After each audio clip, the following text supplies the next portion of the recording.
Oi, gente, eu tô aqui adiantando meu almoço e me veio a história assim de Caim e Abel. Lembrei de um devocional que eu tava fazendo com minha filha sobre os dois irmãos. E a gente tem que se atentar a essa história com muita delicadeza pra gente ter aprendizado assim mais profundo. Veja que ali o crime não começou numa briga, eles não estavam brigando, não foi uma traição, uma injustiça, né? Ali entre esses dois irmãos, começou num momento ali de adoração ao próprio Deus, né? E quando o Senhor, ele recebeu ali a oferta de Abel, né? Ali, na mesma hora, com certeza algo morreu ali dentro de Caim, né? E antes de Abel morrer no campo, né?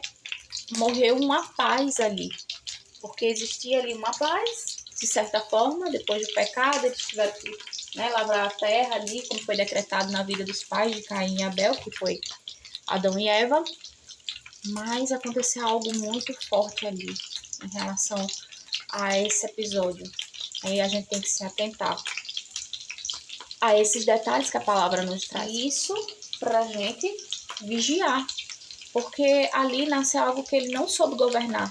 Aquele sentimento que veio sobre ele, ele não teve governo sobre aquele sentimento. Essa sensação de que o irmão foi aprovado e ele não foi aprovado, isso é como se fosse uma ameaça da sua própria existência, né? E que levou ele a cometer um ato de assassinato.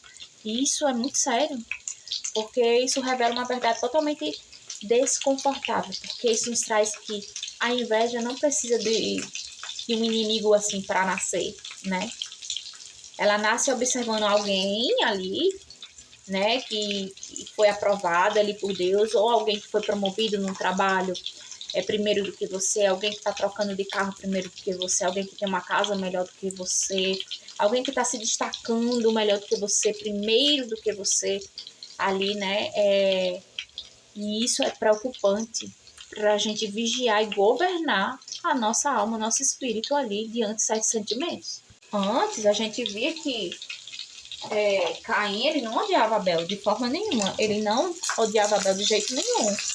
O ódio veio depois, né? Depois da aprovação do irmão ali, né? E isso é um veneno muito forte que existe hoje em nós.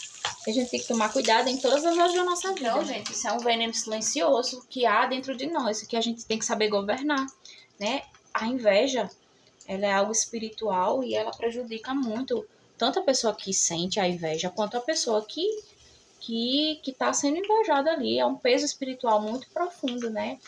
E assim, a inveja, essa inveja ela transforma a bênção do próximo. É como se a bênção de Abel foi transformada em acusação contra o próprio irmão dele. Enfim, em vez de Caim perguntar o que ele poderia fazer para melhorar e para atingir esse nível, de chegar nesse nível que Abel chegou ali, né? Ele simplesmente se entregou a esse sentimento de inveja ali, não soube governar isso dentro de si e acabou cometendo um assassinato do seu próprio irmão, né? E isso acontece muito com a gente hoje. Porque muitas vezes, em muitas áreas da nossa vida, por exemplo, um trabalho, alguém que está sendo promovido primeiro do que você, ao invés de você se perguntar o que é que eu posso fazer para melhorar, para atingir esse nível, para me chegar lá, aí você quer tentar derrubar o outro para você ultrapassar ele, né? Ou na própria igreja mesmo, com os cristãos, quando vê que um irmão está se destacando, que o irmão tem o dom e que está utilizando esse dom e está se destacando ali, né? Deus está usando aquele vaso ali, Deus está elevando aquele vaso. O irmão já tem um olhar de inveja ali, não sabe governar esse sentimento e acaba ali atingindo o próximo, né, com maldades, né, com perseguição, tentando matar a fé daquele irmão, tentando excluir aquele irmão. Enfim, em diversas áreas da nossa vida, a gente pode colocar esta situação de Caim e Abel, né, para que a gente possa governar, né, e vencer esse espírito da inveja ali, para que a gente não seja igual a Caim e mate as pessoas na fé, né, mate as amizades, mate o ambiente, a qualidade de vida, de ambiente de trabalho e até na nossa própria casa também. Que a gente possa vigiar, amém?